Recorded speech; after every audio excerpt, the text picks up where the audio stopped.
Hello, friends.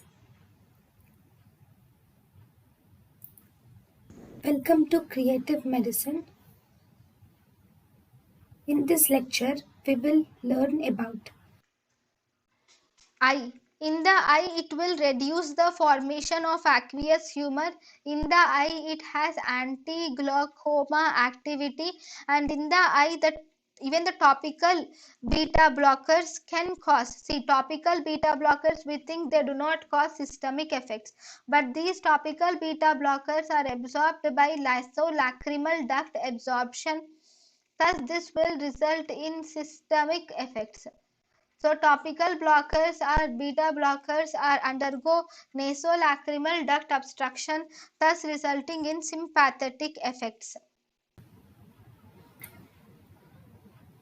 thank you and thank you for watching.